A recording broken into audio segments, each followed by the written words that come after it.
I'm here. Okay. You can't restrict contact to just phone and email. I'm already here. Let's go back to the whole public service thing. I'm here. Okay. Why didn't you just render assistance while I'm here? Do you have business here inside the building? Yes. I'm telling you right now, they do not want you here, okay? You're not supposed to be in here. You are trespassing. I'm trespassing? You're a trespasser, and there's trespass signs, okay? We just don't often get people walking in with cameras, sir. Are you with an organization? I'd rather not answer that. It's 8 to 5 or 9 to 5. Any member of the public can show up here during those hours, regardless of the trespass sign. You have to be here, sir. What's that? Oh, I can enter here, thank you. Yeah, and I'm just trying to petition in person. I'm here, I'm trying to get my business done. So rather than email them, I'd rather just get my business done since I'm already here. How can I help you? I am looking for Derek Zabel. So you can see they got a no trespassing sign there. However, I've got business. So it's not trespassing. How about you stay out of my business, I'll stay out of your business. How about that?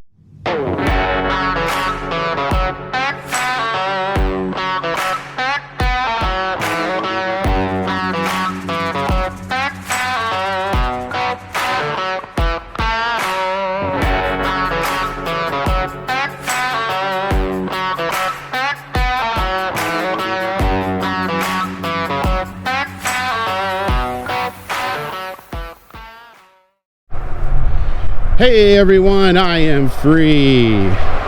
It's March 14th, 2024. I'm in the city of Burien, King County, Washington State. I am walking right now to the Criminal Justice Training Commission to conduct an interview and have a meeting with Executive Director Monica Alexander. She runs the Criminal Justice Training Commission for the entire state of Washington. So she is the most in charge of the state for the entire commission. So all the police academies, she is in charge.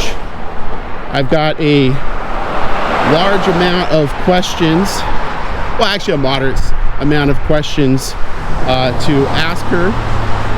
I am going to be running those questions by her today. Several different categories of questions. One is records requests, which is the original reason I went there to check the records index. Also trespass issues for when I was there before, and also statutes in Washington State regarding trespass. And then I'm also going to ask some questions about general training issues that frequently come up in Washington State about interactions between the police and the citizens of the state.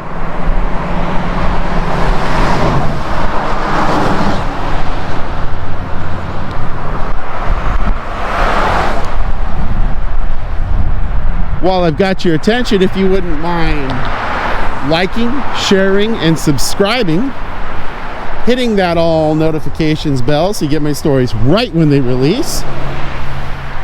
You can follow me on X at I.A.M Free Auditing. You can now follow me on Facebook as well at Inland Auditing Media. And if you want to help keep my feet on the streets, you can do so by going to the links in the description for Cash App and Venmo. And as you guys may remember, I just passed the no trespassing sign. This is an interesting issue here. Several of the things I'm going to be addressing regarding being able to come onto this property, according to them with their trespass signs, is having business. And how does the Criminal Justice Training Commission evaluate what is business or not? How do they figure that out?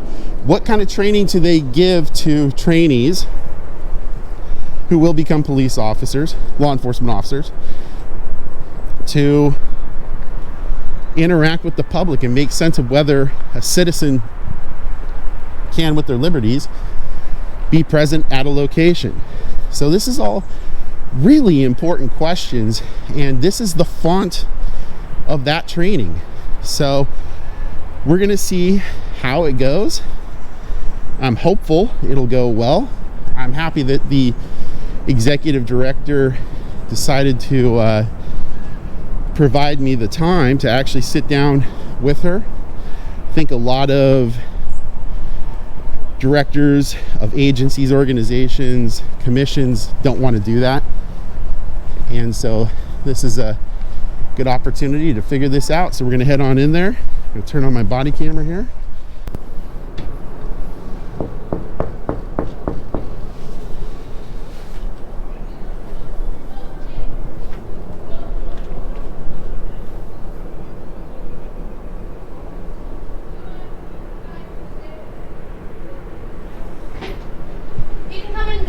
Oh, okay. Thank you. You're welcome. Ed is on his way over. Same with Monica and Renee. Great, thank you. You're welcome. Okay, did you ask him for information for someone who does know why? No, that's why I'm asking while I'm here. Why didn't you ask him that? Well, hey, whoa. I'm asking you a question because you should have asked him that No. instead You don't of tell coming me here. what I should or should not have done. Okay. So can we provide him the information Who do you think you are? that he needs to? Hi, good morning. Good morning, Executive Director. How you doing? I'm great, and yourself? Good. I'm Monica Alexander. Pleasure to meet you. Nice to meet you as well. Thank you. Ed Wade, Assistant Director. Nice to meet you. We're going to go over here to the commission room. Thank you. Well, I really appreciate you meeting with me. I appreciate your time. Thank you. Thank you. Well, it's nice to meet you. I am Likewise. not a big, where I want to go back and forth with emails. I prefer Sure. just to talk to people. I totally get it. There's so much lost in the translation of emails. I agree. So, I actually look at the same way. Here. Yeah, absolutely. No, absolutely. I agree. There's at a certain point, it's just better to meet in person. You can get it done a lot quicker. Yes. And you can read tonal inflections, all sorts of stuff. So, thank you. So I was hoping. I don't know how much time you have today. I have 30 minutes. Okay, I will try to be as efficacious as I can with that time, and thank you again for meeting with me. I just wanted to. I actually have probably about 15 questions I want to run by you, see if I can get through as many as I can. That means that's giving you 2 minutes per question. So let's go. Okay. Well, the first one is the records index. It looks like it's being basically handled, and it Yes. sounds like early April. It's up and running right now. It is. Yes. Great.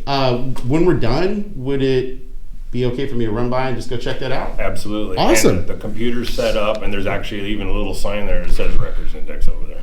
Great. Awesome. Well, that's fantastic. I was curious how long, because what had originally started all of this was I had received an email from someone that said, hey, actually, I think it was two, that said, hey, I wanted to go and get some information, look at this records index, and their attempt to reach out and get information about it resulted in nothing. So then I started looking at it. Can you tell me who you reached out to? No, they reached out to me. So Oh. I just got a press@inlandauditingmedia.com email address that people can reach out, sends me tips and leads, and then depending on what those tips and leads are, I try to vet them a little bit, and then I just go start looking at the story. So that's what brought me there initially. And I was curious, obviously you've got it up to speed. How long was it out of compliance for? Do you know? That I can't tell you. I mean, I can answer that question later, but I would have to look into it. Sure, okay. To be honest with you, I don't even know if it was ever established or not. So Okay.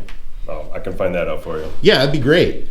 Since it was never brought to our attention, and there's so many things, as you know, Sure. that are all around that we're learning. I've been in this position a little over 2 years now.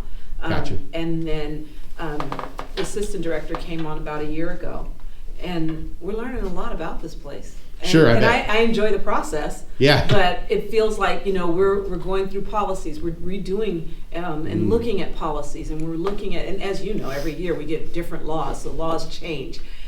So we're in that learning phase, but Okay. definitely not making excuses. We're actually glad you brought it to our attention, because it was That's not great. a hard fix. Okay. It was just a matter of knowing we're supposed to have this. Okay, well, let's figure out how to have this and have it accessible. So- Okay. Let's see. For issues like the records index, but others potentially, does the commission welcome members of the public and the press, one and the same of course, to come and conduct business during operating hours regarding the specific liberties of press, speech, and petitioning? So I would answer that as yes, with this caveat. We have over 300 recruits on campus. We use every piece of space we have. We have 36 acres and we're everywhere. And that training is really important, that our recruits are able to focus. And so I have meetings all the time with people, the public and the press, as you say, one and the same. But I schedule meetings and they come in, they tell me what they're looking for, what they would like, the information, and then I set it up so they can get what they need. We don't have anything to hide here, but we do have over 300 recruits to make sure that their training is not interrupted. Sure. Because they have to get so many reps, they have so much to accomplish every day for their 720 hours, and that is our primary goal for being here, is to train the recruits and the law enforcement for tomorrow. And you know, there's some high expectations of them. There's some high, so there's been a lot of changes, and our instructors have to change with all of those asks, and then they have to give it to the recruits. And listen, they're already nervous. They're tested on everything they do. So going through a class is not just checking a box. They're going to be tested on it. And so we try to keep any interruptions to a minimum. But if someone calls and says, hey, I'd love to be able to come over and this is what I'm doing, I'll meet with you, or our communications manager will meet with you, and we'll try to make sure we facilitate that. Fair enough. So in the vein, specifically within the realm of press, I do investigative journalism, so the issues that come my way if I decide to act on the tips and or leads that I receive are such that usually I need to show up. I was working on an oil spill, which now there's a big, for the Auburn School District, there's a big thing that just happened where it's been discovered that they were lying about it. There was an oil spill for that story I was working on, and the whole point of investigative journalism is to show up and catch something if there is something afoot. Doesn't mean, obviously, that commissions, organizations, agencies don't have the opportunity to fix it. Sounds like you guys got right on it and fixed the records index, for example. And I'm not trying to say this agency is lying, to be clear, or either of you. But in the vein of investigative journalism, where we have to have the liberty to show up and to look at things where we're viably able to go to, I obviously just can't walk into the back into, limited access areas. But for purposes of coming here to work on leads that might be in the public areas, is that something that you're willing to say is accessible for the press to come and work on those stories, as is their liberty? So even when we have, I have Cairo, King 5, Como, Cairo Radio, Sure. that will call sometimes the Seattle Times, and they'll say, hey, do you have any availability today? I'm working on this story. I make it happen for them. But to just come in and interrupt our training, I say no. I say, no, that's not going to happen. And here's the thing, say there's an emergency here. Say I get injured on campus and somebody thinks it's a big deal based on how it happened. The press is going to show up. I get that. But if it's something like the index that we can talk about and make time to come out for you to see that, that's not something that's like happening right this minute. It's something that is not in place like it should have been. You brought it to our attention. And that's something that we can discuss. So I think there's two different, kind of right now versus can we talk about this and figure out what we need to do about it? Sure. And on the records index, is that going to be publicly available for people from 8 a.m. to 5 p.m. Monday through Friday as per the WAC? So I would think that that's available actually Monday through Thursday because that's the days that we're open now. Oh, fair enough. Well, yeah. So Monday through Thursday we have, yes. So a member of the public can just walk in at 8 a.m. to 5 p.m. per the WAC, just randomly drop by? Okay. And that's why Assistant Director Wade made sure it was in an accessible area. So when the public comes, yes, they have to ring the little bell, and then someone will let them in and show them exactly where the index is. So absolutely. Right. Okay. I wanted to get into the trespass issue if I could now. And I've got a few things regarding that kind of relate exactly to what my experience was, but also just curriculum training and that kind of stuff here at the commission, for the academy. I wanted to see if I could just get the names and identity numbers, badge numbers, whatever it is for the individuals that were present in that story that I did back on January 18th. You've been in communication with Derek Zabel about this, haven't you? Yeah, I just wasn't sure. I wasn't fully understanding what he was saying 100% in that email. So I think it sounds like he is going to provide that to me, but I just wanted to at least voice it. Yeah, and I'm aware of the email communication between you and him, and I am aware that he is communicating. Okay, great. All right. I would like to know why the commission's taking the position that I was not formally trespassed. Because to me, as a citizen, it was really clear with the, and I cannot remember the name. Unfortunately, I thought the recording captured it, but the deputy that was speaking with me that said, "You're trespassed." I mean, that's really clear when he says that. And then Commander Miller affirmed that, reinforced that when I was speaking with him outside. So where's the disconnect on that? Because I mean, that was for me pretty clear that I was trespassed, and if I didn't leave, as Commander Miller said, he's going to call police and I'm going to get arrested. Okay. So I think the disconnect is that when someone is officially trespassed, there's paperwork that goes along with it, and you weren't served any paperwork.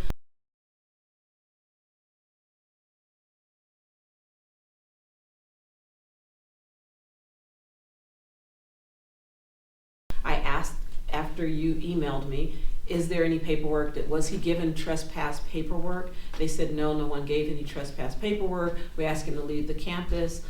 The end. Because as far as they were concerned, the index wasn't here. That's what you were looking for.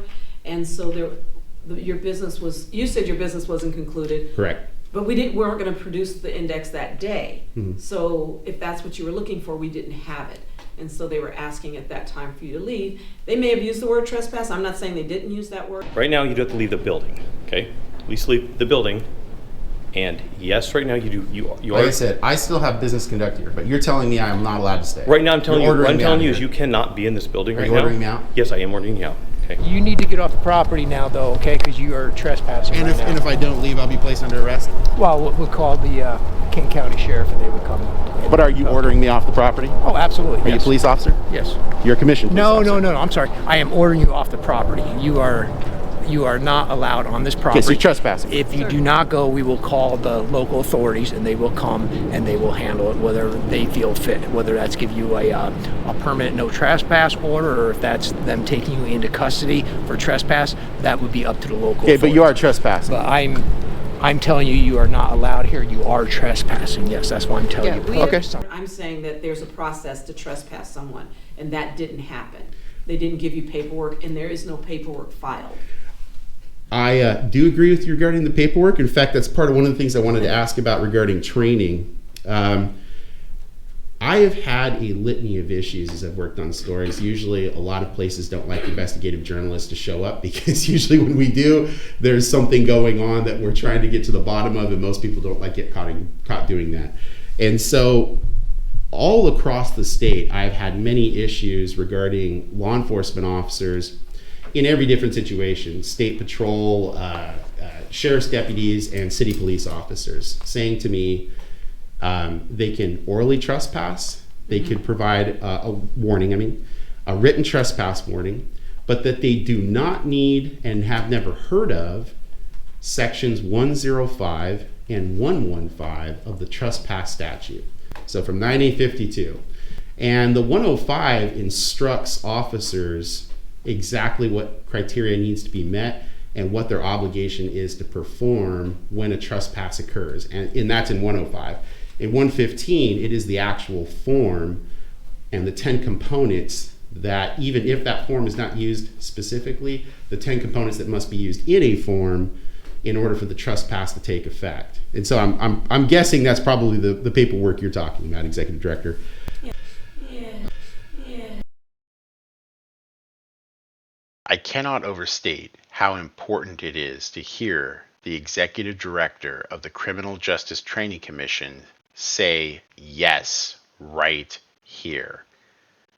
The head of all training for all police trainees in the entire state of Washington just admitted yes that RCW 9A.52.105 and 115 are controlling and required. Law enforcement officers out in the field are saying only an oral trespass is required a significant amount of the time. I'd like that trespass warning.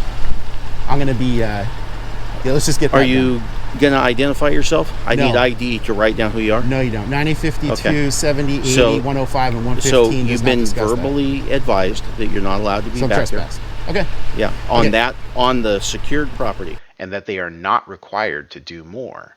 have been issued a trespass. Is that there? No trespass warning yet. Okay. I have that. Okay. The only other thing I'm asking for is the declaration form, which preferably for you guys would just be signed by whatever that guy's name was with the beard that came out. Okay. He's the one that wants me trespassing. As soon as he signs it, geez, I'm out of here. Then what I can do is I can have no trespass warning, the declaration form that's required by statute. I go and I do my civil remedy. I petition my government to seek redress of grievances, and I can solve the problem that way. Okay, by our city, that's the only form we're required to give you, and you've been notified in person by law enforcement? But we know that is not true when you read the very beginning of RCW 98.52.105.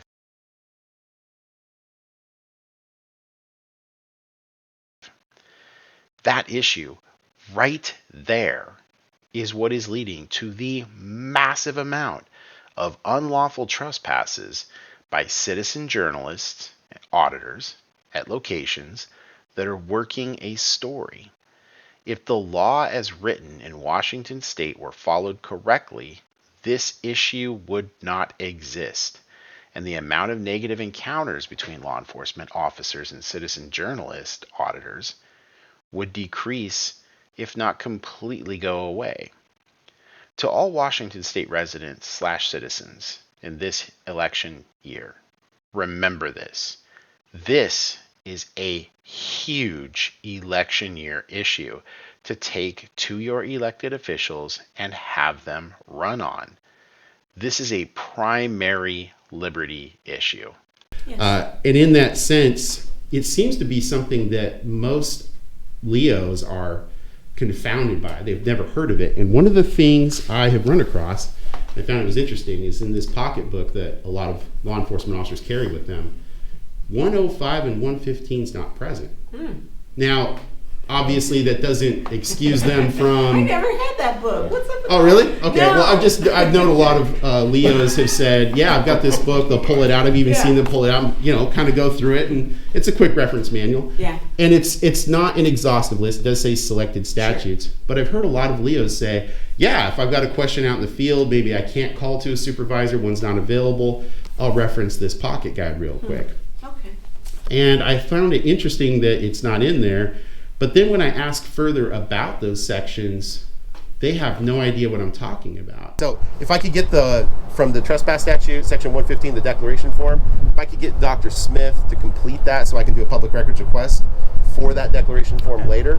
So as far as when we receive a request for trespassing, they don't have to fill out any paperwork. We just have to hear that from them verbally. And I've brought a couple of copies of those because I wanted to see what kind of training happens at the commission. You want to take a look at it there? That's 105, and this is 115. There you go.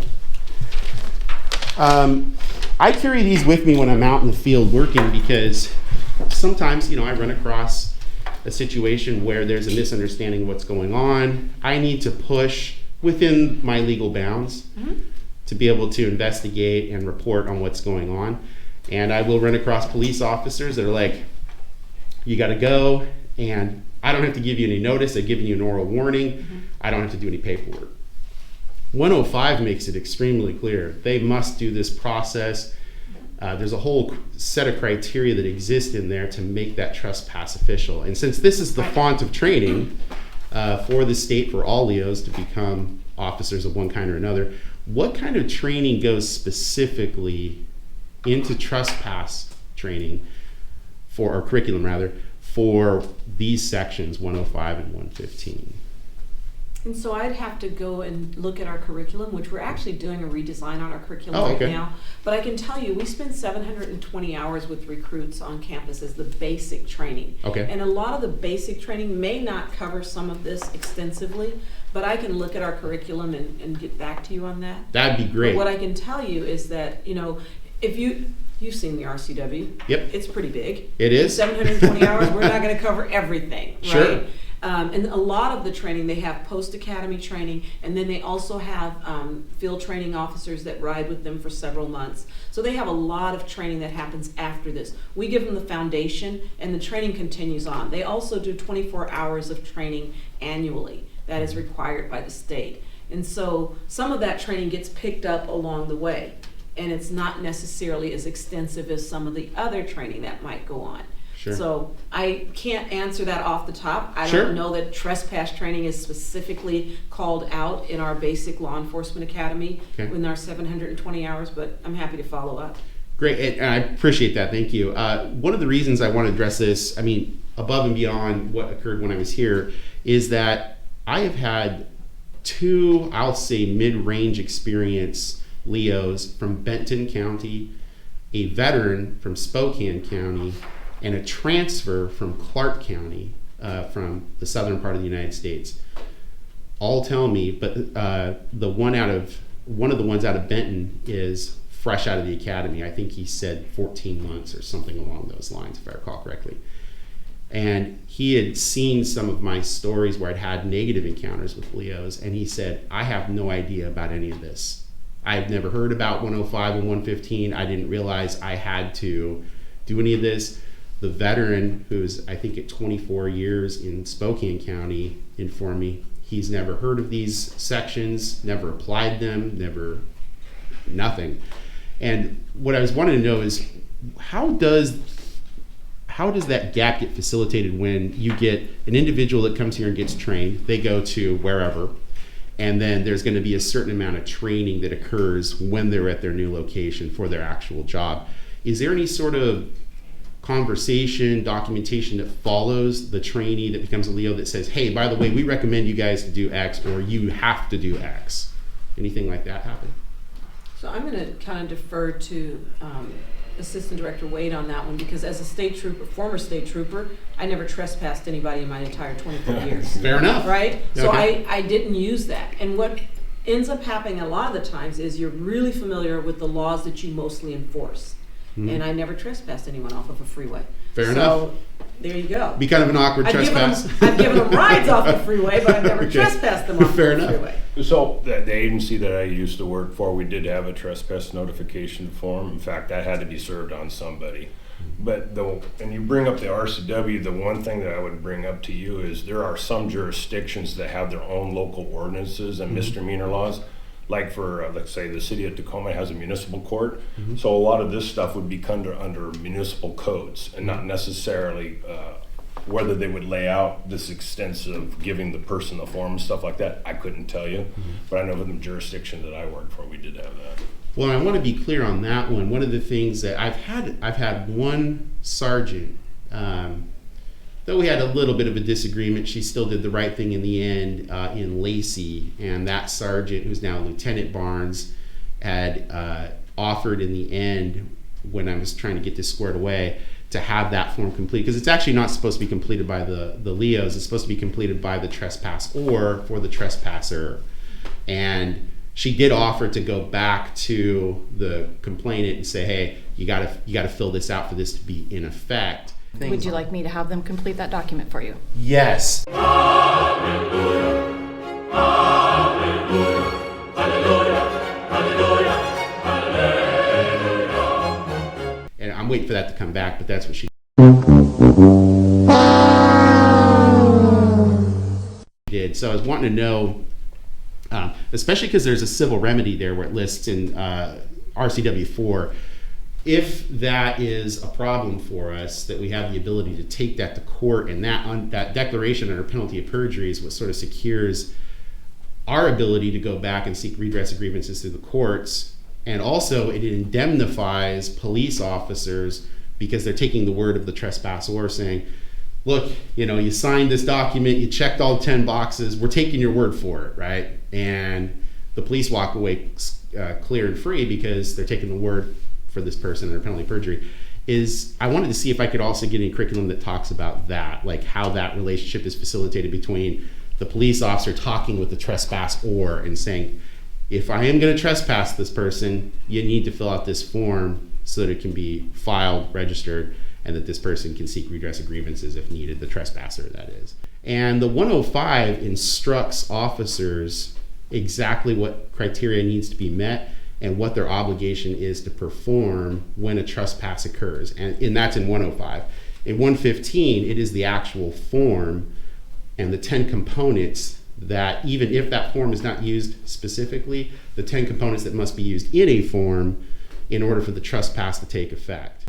So is it possible to look into getting any curriculum that might discuss that kind of stuff? Like I said before, I'll look at what curriculum, what we cover in our Okay. curriculum. And Great. whatever we cover in trespassing, I will share with you, but I can tell you it's probably not going to be extensive. But I can tell you it's probably not going to be extensive. But I can tell you it's probably not going to be extensive. Okay, all right. I also wanted to know for lateral transfers, especially out-of-state transfers, how much training do they get when they come into state, and how long does that last? What are the topics that are covered? So it depends. It depends on so when someone applies to come from out of state and be a police officer here, we have to get their curriculum from the agency that they're trying to lateral from. I see. And then we match it to what we teach. And if those hours don't match up, or if there's not a way for us to say their training is fairly equal to ours, then they may have to go through all of BLEA. If their training actually is efficient enough and works with our training, then they will go to a 2-week, what we call an equivalency course. Gotcha. So it's the Basic Law Enforcement Equivalency Academy. Okay. So there's 2 different tracks depending on where they came from. Because some agencies actually have, or some states actually have a higher requirement. Some agencies have a lower requirement. So it is, our certification unit looks at everybody that applies to come in as a lateral. That information has to be sent to them. Wow, so it could be anywhere between the full period of time to as little as 2 weeks. Mm-hmm. Wow, that's a wide range, potentially, depending on what jurisdiction they're coming from, what state they're coming from. But states around the country communicate with each other, and so you kind of know like what agencies, and when people are going to come here, or when they're moving, let's say, they look at other states and what their requirements are. Because if it's something that's going to cause them to go back through the entire academy, a lot of times they're not going to come. Makes sense. And they're going to, right, I mean, especially if you've been doing the work for 10, 15 years, no one wants to go back through an academy after you went through it 10, 15 years. Well, I shouldn't say no one, because maybe someone does. Yeah. But a lot of people would rather be able to, because they've been doing the job, they would rather have the opportunity to go to an equivalency and then go to a field training officer and train the rest of their training on the street. Some of that is the discretion of the agency, but most of it is the discretion of CJTC. I see. Thank you for explaining that. On the training issue, I've got several questions in there. What is the Commission's training regimen as it relates to determining what is public and private property, and how to ascertain if a citizen can lawfully be present on that property? And in that vein, also public, like forum analysis, traditional public forum, designated public forum, limited public forum, and non-public forum. So, most of the forums that we have are public. Like we had a commission meeting yesterday that was open to the public. All of our commission meetings are open to the public. We file all of them with the registrar's office in Olympia, so we have to pick our dates for our commission meetings by a certain time. All of that has to be filed in public information. We have 2 meetings annually for Lataxa. We have one on the east side, one on this side. And it's kind of an update of what we've done in the Law Enforcement Training and Community Safety Act. And so we don't really have, other than our meetings, like if I'm meeting with Ed, and meeting with my staff, that's private. But if we're meeting about something that's going on in the community, the doors here are open. Oh, I get that. Let me clarify. What I mean is, like, so for example, I'm sure you know, because you're a long-term law enforcement officer, a park is a traditional public forum. A sidewalk is a traditional public forum. You have the greatest amount of liberties with the least amount of inhibitions on those liberties in those locations. A non-public forum would be your office here in this building, because you'd have to go through multiple buildings and doors to get there. it's arguable that this building right here would be a limited public forum, but outside in the parking lot would be a designated public forum. What kind of training do officers, or trainees rather, get to delineate and understand what the line is between those different kinds of forums for free speech purposes, for the First Amendment purposes, that SCOTUS and other federal courts have ruled on a litany of times? This is where your liberties are strongest and this is where your liberties are weakest. So like I would have the least amount of strength in my liberties in your office. You could say, I'm just not going to let you record in my office because it's considered a non-public forum. Whereas in a park, there is no circumstance ever, under any circumstance, could a Leo say you can't record here or say anything you want here.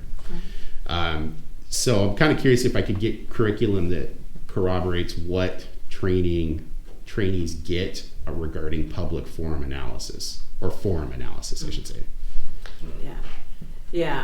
Again, that's something I'd have to look into. But sure. Remember, we got 720 hours. Yep, absolutely. Yeah, absolutely. And I keep reminding you of that because there's, yep. I get a lot of questions from like our chiefs and sheriffs and say, well, why aren't you teaching this? Why aren't you teaching that? And I go, because I have 720 hours and we have to go through and figure out what is the most important things for the basic. But I can tell you, it's probably not going to be extensive.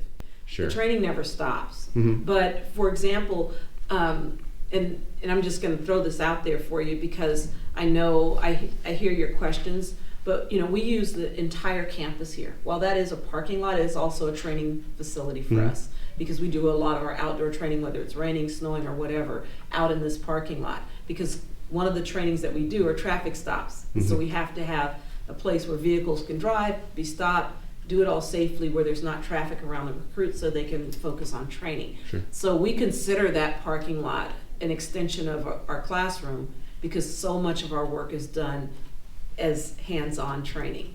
So you're saying the parking lot here at CJTC is a non-public forum? I'm saying yes, it is when we're training. It's a completely public forum when we're not using that parking lot. It's a completely public forum when we're not using that parking lot. Folks, this is huge. The executive director of the Criminal Justice Training Commission just stated that the parking lot is a public forum when they are not using it. Not a designated public forum, not a limited public forum, not a non-public forum. The greatest amount of liberties are afforded in that parking lot per the CJTC executive director. Sure, well, and that's understandable. It's just, I would imagine it's like, if an officer's at a traffic stop and I decide his seat looks comfortable, I'm going to go sit in his vehicle. It's a non-public forum, right? Yeah, so I mean. But if, when they're not training in the parking lot, we don't care if people are in the parking lot. We put the no trespass signs out there with legal advice because we want our officers to be safe while they're training, while they're driving through the parking lot, while they're doing the things that they do, probably 6 hours out of the day. Sure. But if there's nothing going on and you're walking through the parking lot, we've asked people not to be in our parking lot between these hours because those are the hours our recruits are here in training most often. And we can't say, well, on this day, not on this time, because it all fluctuates based on how many classes we're running and how many people are on campus. I'm glad you mentioned counsel. Is that the Attorney General's office that is providing the counsel regarding trespassing signs and forum analysis? That is who we have as counsel. Every state agency goes through the Attorney General's. Do you have in-house, or do you just go, if you have a question, you just call to the ATJ? We have no one in-house. Okay, fair enough. I wanted to know, what is the breadth and depth of training as it relates to the enumerated liberties within the First Amendment? So press, speech, petitioning, assembly, and religion, for how, when, and where citizens can express such liberties, and when law enforcement can and should intervene when the people are expressing those enumerated liberties. Are you talking about on our campus, or what are you talking about? Anywhere, but in the vein, and that's why I asked the forum analysis question first, giving some examples, let's say a park and a sidewalk as opposed to maybe your office here at CJTC. What kind of training is given to understanding what it means for, let's say, petitioning, or what it means to speak, different kinds of speech, what it means for purposes of press, and the different kinds of ways that press do their job, like me showing up as an investigative journalist, or he gets some anchor on Cairo 7 or something like that. Is it possible to get curriculum about that as well regarding First Amendment training? I can look into it. That'd be great. Let's see here. So can I ask a question? Yeah, you bet. How come I can't see you? You have dark glasses Good on, question. you have a mask over your face and a baseball cap on, and I feel like we're like totally exposed, and I can't see you. Well, as a member of the press, the reason I do this, it's largely a lot of me actively saying I don't agree with fusion centers. I don't agree with the fact that my face can have a picture taken of it, and at any time they can run it through DMV DOL and generate a report about me, and I have no way to do a public records request because the Public Records Act of Washington State disallows any information whatsoever in any form, no matter what, to come from a request for records from a fusion center. So it's sort of my way to say I'm going to go and exercise my Fourth Amendment to the maximum effect possible. It's really just me saying I don't agree with the way that the state did it. If there was no such thing as fusion centers and fusion reports, I wouldn't have a mask on right now. But there's not one here. No, I'm not recording you. You're recording me, but I can't see you. Correct. And it's just because I'm maximizing my my liberties in this most wonderful of countries in the entire world. And I just think that being able to maximize those liberties, and in some cases, it spawns these kinds of questions, these kinds of conversations. And I think it's also good for a certain agency, especially like CJTC, to hear those kinds of things when maybe a member of the press feels like we are compelled, if we believe that, to go to this extent to protect our identity from being abused. Because unfortunately, the few federal cases that have come out, which has gone federal, regarding fusion centers, the reports have been atrociously abusive. So abusive, where a report through the lens of somebody writing said report distributes that through to the fusion center in the regional area, which gets distributed all over the United States. And if said person is somewhere else, the only narrative that is taken from, examined, and relied upon is a one-sided narrative.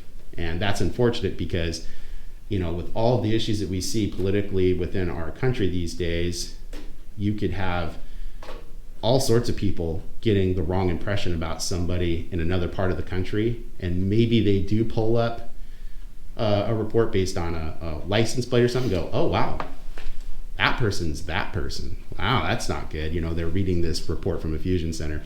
So it's just my way of telling the government I don't agree with this. I can't go over there and shut off the switch to the fusion center.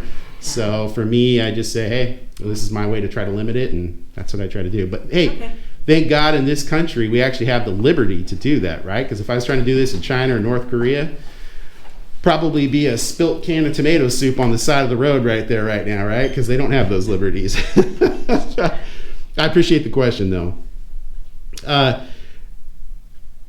As a journalist, as I had mentioned earlier, frequent response during encounters with Leos is that an authorized person can trespass a person from X property for any reason or no reason at all. This is extremely common in my experience when I'm trying to get to the bottom of a story. Does that comport with training at the Criminal Justice Training Commission regarding the curriculum that trainees go through, interact with, and by the time they come out?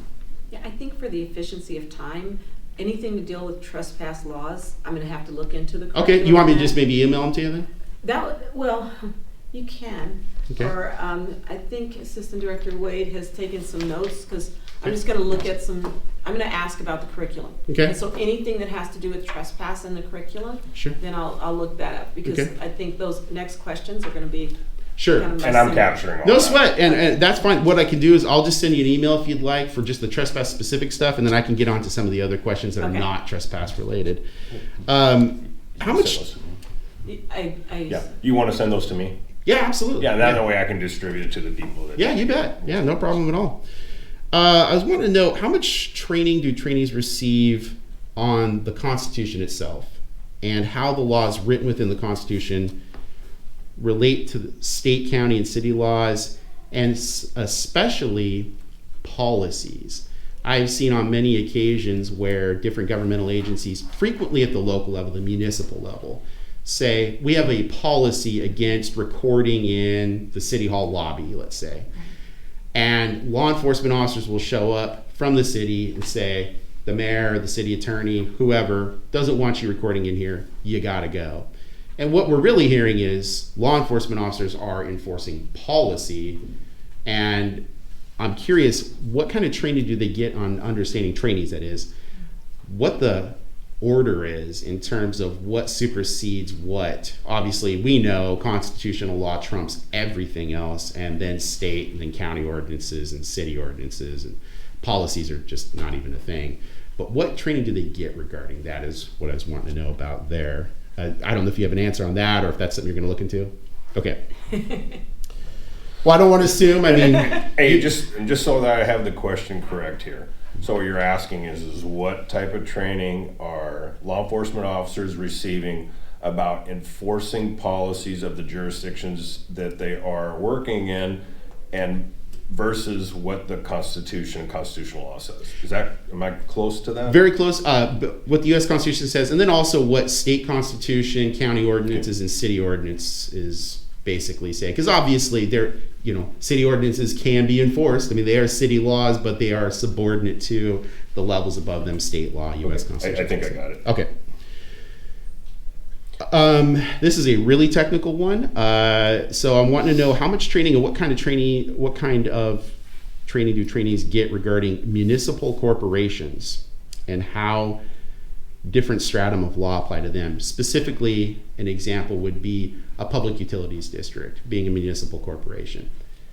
What kind of training do trainees who are going to become LEOs get in understanding that that is not a private business? It is extraordinarily common as well for me to encounter at sort of government agencies off the beaten track, if you will, going to a port office, going to a public utilities district to look at a story and have LEOs show up and say, this is private property.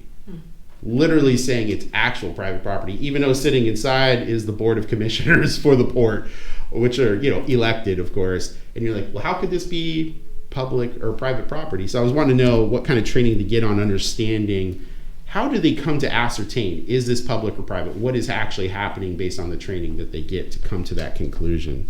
So one of the things that strikes me a little interesting is that police officers show up when they're called. Mm-hmm. So if the county commissioners are sitting in a building, they're calling the police to come because there's some danger. That's when police show up, right? They're perceived danger. So if they perceive there's danger, they call the police show up to try to figure out what's going on. Mm-hmm. And they're being told by a commissioner or whomever that these people are endangering us. That's when the police start taking the action. They don't just drive by and go, oh, I think we should go here, and tell these people to get off of this property. So I think we have to kind of drill down a little bit further into that, because when someone calls, the police go. You know that, right? The calls are recorded, police show up here, and it is a matter if it's a public building or if it's a private residence, they're gonna show up and they're expected to take some level of action. I agree, and I'm really glad that you commented in that manner, because I have two examples when juxtaposed against one another provide a real conundrum, and I think the public's very interested in this. I was at the port of Sunnyside in Yakima County a couple weeks ago. The commissioner really did not understand much about the law at all. He called the police. The police on the phone said, we're not showing up. That he can absolutely be there. Why would we show up for that? That's called freedom. And they just literally didn't even show up. Deputy Jimmy Rogan, who is in one of my stories from Clark County, showed up after 911, said I wasn't allowed to be working on the story that I was, where I was, showed up, said he doesn't have to identify, he doesn't have to do any of this. I don't know what you're talking about. It's called the First Amendment. I'm out of here. Why would I enforce anything? There's nothing to enforce.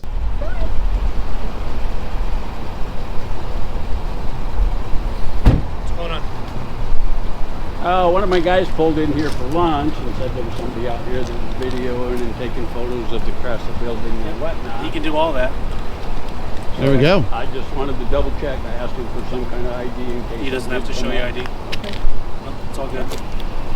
First Amendment. I may have misunderstood that. Is that a SUV or is that a bald eagle that you rode in on? Because that's called freedom, people.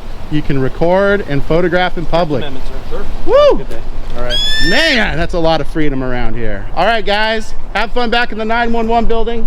Try not to calm yourself. Yet on the other hand, I've had a public utilities district encounter where city police officers showed up and said, this is private property, you can't be here. So the idea is that the public is seeing, when juxtaposed against one another, competing responses that are at the opposite ends of the spectrum from one another. And it strikes at the heart of, why is that happening? Is that happening as a consequence of local police departments, sheriff's departments, whatever, saying something different than what they're trained on from the CJTC? Or are they not getting any of that at all at the CJTC? Are they getting competing information from one place to the next? Maybe it's a lateral thing. So I think that's something I have gotten And I appreciate hundreds of emails about that. Hundreds and I hundreds. appreciate you bringing that up because that's something that would probably be part of our 24-hour training. And comments like this and conversations like this give us ideas on training that we can build, because we want to support law enforcement. We want to make sure they know, what their legal authority is, and we talk about that throughout their entire 720 hours. Know your legal authority. But when they get to an agency and like Ed said, hey, sometimes there are there are ordinances, there are different things. So their learning has to continue. But giving that basic information is actually a really good idea. And I will look into it to see. I know we teach the Constitution. They even get a little pocket Constitution. Every recruit gets not that. They get there's actually one. a pocket Constitution's in there too. Okay, Yeah. but they actually get a pocket when every recruit gets that on their very first day here. And it is, there is information taught. But we do emphasize what is your legal authority, always knowing that. But at the same time, remember, law enforcement officers are taking a lot of direction from everyone, and they're required and expected to show up, even if they can't do anything. They're expected to show up and make some kind of notes of why they did or didn't take action. Maybe no legal authority here, right? Sure. But to make sure there isn't an emergency and no one is being harmed. Sure. I just want to make sure I got this correct. You're just asking, is there training specifically towards training LEOs about understanding the distinction about municipal corporations such as ports, water districts, utility districts? Yeah, and from the more common ones you run across, like everybody goes to a courthouse, right? Everybody goes there, they're paying their taxes, whatever they're doing, right? It's sort of a real no-brainer because everybody's like, well, yeah, it's the courthouse, it's public. It's really odd though is you run across these other places, like I said, with port districts, public utilities districts, or something else where people don't interact with that very often. I don't. I mean, unless I got a tip and a lead, I have no reason to go to any of those places.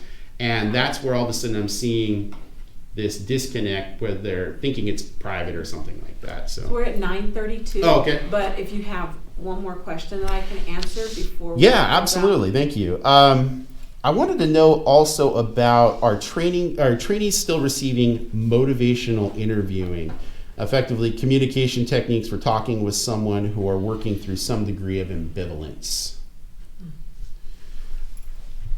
Can you repeat that for me? Yeah, absolutely. I thought I was keeping up, but no problem. Yeah, our trainees still receiving motivational interviewing, effectively communication techniques for talking with someone who are working through some degree of ambivalence. So it could be somebody maybe that is on a bridge, they're in a moment of crisis, they're considering, and through this ambivalence of their own life, maybe taking it or doing something drastic. So is that motivational interviewing technique still being used? So can we take a look at the curriculum on Absolutely. that? Because like I said, as we're doing a curriculum redesign, I don't want to give you bad information. I appreciate that. But I prefer to be able to say where it's being trained or, what block of training there is and how many hours. Absolutely. But I guarantee you there is some type of training because we're talking a lot about trauma-informed interviewing techniques. Mm-hmm. Trauma is very wide, right? It is. It can be trauma because they just saw something terrible or trauma because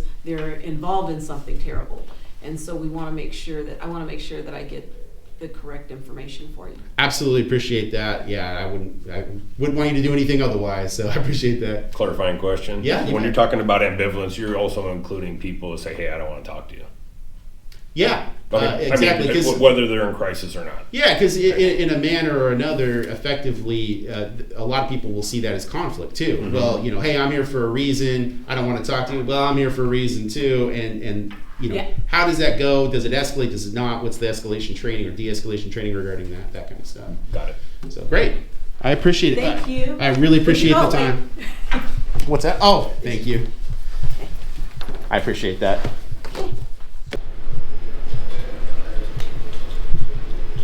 All right. We even put signage up. What's that? Oh, nice. Records index. Great. And that is it right there. This is it right here.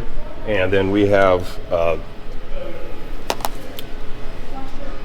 give me a second, thumb drives. Oh, we have thumb drives nice. so you can download the information, because you're not able from this computer to be able to send emails and do it or search the internet or do any of that stuff. Sure, that but all makes the sense. information is encoded on there, and it should be a document on there. Okay. So That's great. This is fantastic. Is there any way just to maybe catch a quick? Yeah. all right, I don't see how. Oh, there we go. Oh, I see the passwords right there. Nice. Records index right there. Great. I'm going to just pull it up here and just take a quick peek at it. Since this is what spawned the entire story to begin with, this is a Walk great. off when you're talking. Oh, no problem.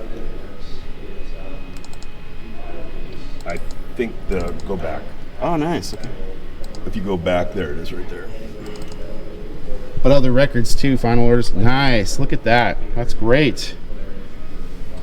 That was very fast too. Actually, I think what's been only about 3-4 weeks. Something to your attention. Sometimes you want to get things done quickly. Sit here at the Criminal Justice Training Commission, March 14th, 2024. I just met with the executive director and the assistant director. As you can see, as you heard, those are all the questions I posed. I'm going to be sending as a follow-up all the questions, really trying to get the fullest answer. A lot of this is going to be curriculum based.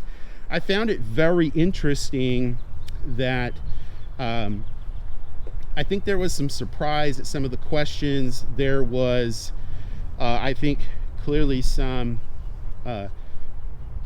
a lack of awareness regarding certain aspects of training. Now, in a sense, that makes sense. If they have 720 hours, they can't get everything in there. However, like, you're not going to get Title 52 and Title 54 for, you know, utilities districts and port districts, for example, in there. I'm sure they don't cover it all because it makes no sense to cover that. But trespass is pretty fundamental. I mean, we're talking about property rights, and it was interesting to see the responses. It's going to be even more interesting to see the curriculum, and hopefully I'll be getting that somewhat soon. I think this is a really important interview that just happened here today.